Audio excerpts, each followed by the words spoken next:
There is not a single person in this world that gets through life unscathed. But the people that do walk through the toughest times and fight through every storm they face possess the epitome of resilience at their core. If I asked you right now, how many of us feel that pang of envy at the picture-perfect lives that people around us always seem to be living? How many times do we think to ourselves, why do bad things always happen to me? Those are two very destructive beliefs. But as humans, we can't help but have that thought process, right? The reality is that everybody at some point has come face to face with countless challenges of varying magnitude. Some that leave a permanent mark on us, while others that sting for a bit of time and eventually fade away.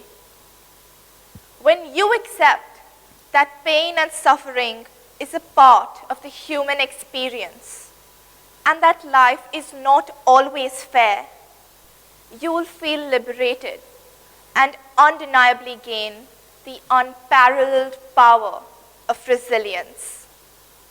For me, it took 3 personal changes and 2 years to really tap into the resilience that I knew I possessed, but could only practically harness in times of adversity.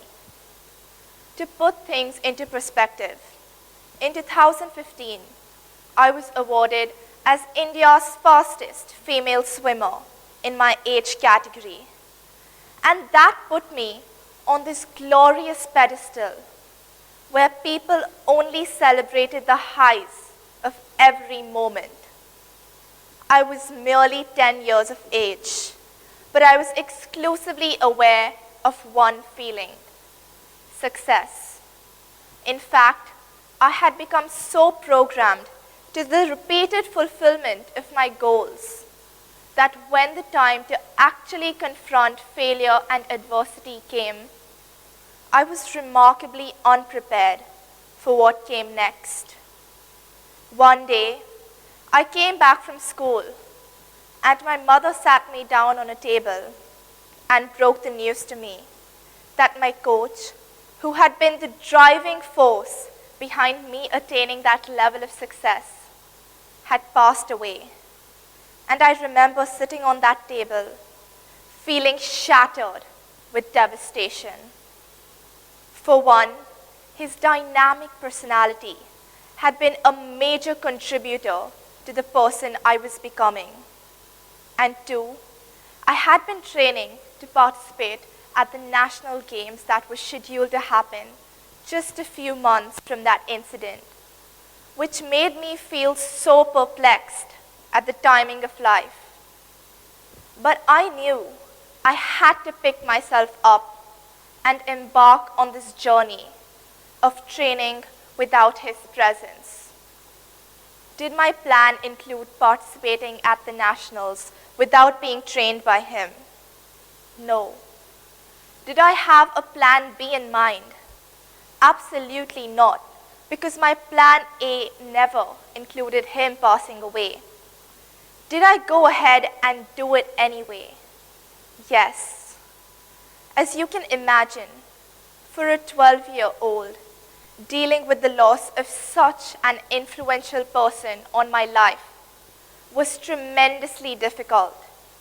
His commitment inspired me to be the quintessence of dedication, but the void of his absence led me into a downward spiral, which obviously impacted my performance. From winning 6 gold medals in 2015 to being unable to win a single medal in 2016 took a major toll on me. But the remembrance of the never give up attitude that my late coach had instilled within me gave me just that boost of power that I needed to keep going. From that day onwards, I set my goals and worked towards them every day. Fast forward a few months, where I met with yet another one of life's obstacles. From the grueling intensity of my training sessions, I learned that I had developed a borderline shoulder injury, which was essentially an imbalance in my physique that would cause me to drastically decrease the intensity at which I was training. Losing somebody who was such an important part of my life, having to face failure for the first time, experiencing a huge downfall in my performance, and meeting with a borderline shoulder injury, all collectively falling upon me, almost led me into giving up. But standing here today, I'm happy it was almost, because I followed through and persevered, and I was eventually successful. The following year, I went on to break several national records. To say facing those obstacles at such a young age was difficult would be an understatement.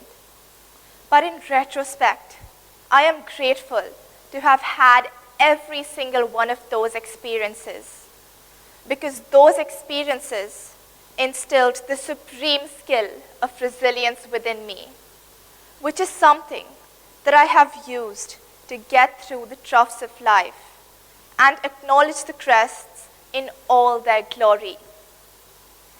Every single person possesses resilience.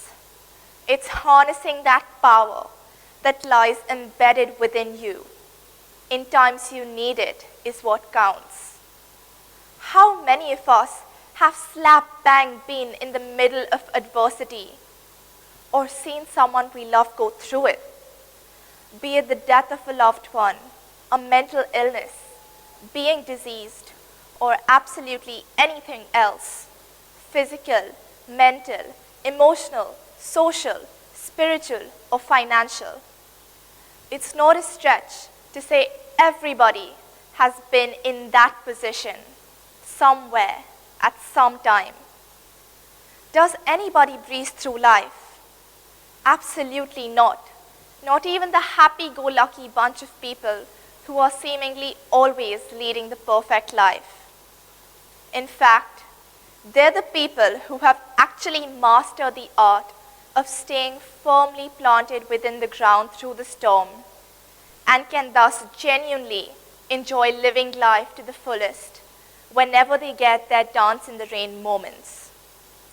What I'm saying is, there is unmatched power in the acceptance of sticky situations.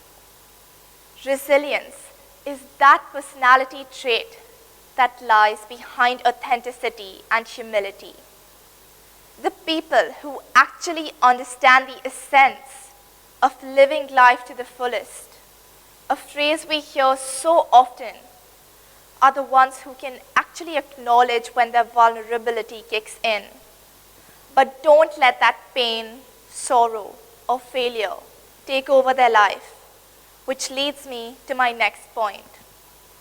In order to lead a fulfilled life, we need to be more alert of our emotions. Life is like a swinging pendulum, and you only get so long before life strikes you yet again. Mentally strong people aren't afraid to be vulnerable, but they don't stay stuck in that problems, so that they can genuinely get that bit of downtime of relief before life strikes yet again with another challenge.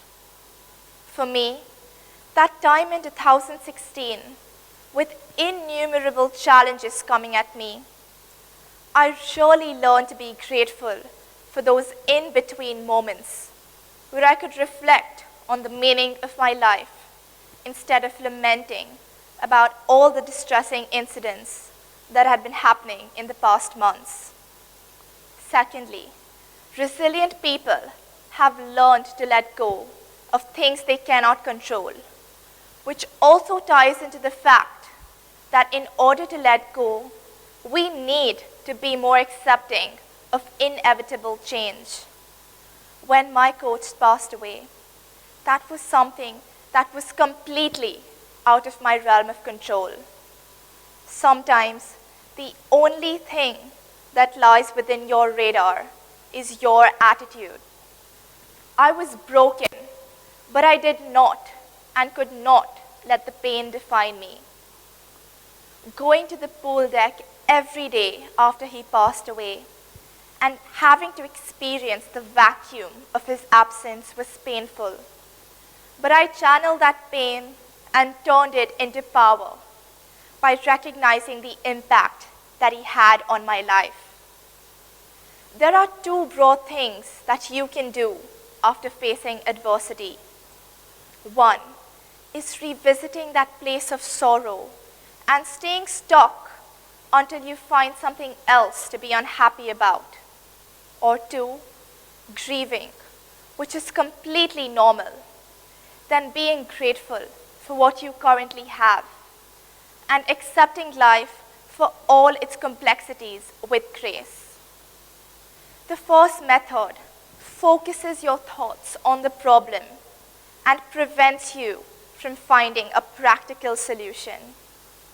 The second process, on the other hand, ensures you deal with the discomfort at that moment so that you don't prolong your own pain by wallowing in self-pity. The mantra of the 3 Gs, grieving, being grateful, and living life with grace, unmistakably equips you to face life in all its forms. Possessing resilience is powerful and brave. During the COVID-19 pandemic, we were shut out from the world physically due to isolation. But mentally, our minds were still subjected to so much external suffering. Seeing the number of people who were losing their lives rising daily, losing our loved ones, job losses, financial struggles, and people being subjected to myriads of other challenges. Dealing with those experiences has made us emerge as so much more resilient, and we deserve to be applauded for that. The people around you may be going through something right now, which you may not necessarily know about, or they may not be very open about it. So be kind to others. Most importantly, be kind to yourself. And I want you to know, if you are in the middle of absolutely any challenge right now, those situations may break you down in the moment, but they will build you up as a person. Let go of your destructive belief of life's unfairness. Be conscious of your in-between moments of relief and learn to turn your pain into your power. Remove the mask of pretentious happiness and walk through your most vulnerable moments, knowing that these difficult experiences are exactly what is building you up to be the most resilient version of yourself, so that you can take on life and all its intricacies just like you were meant to. Thank you.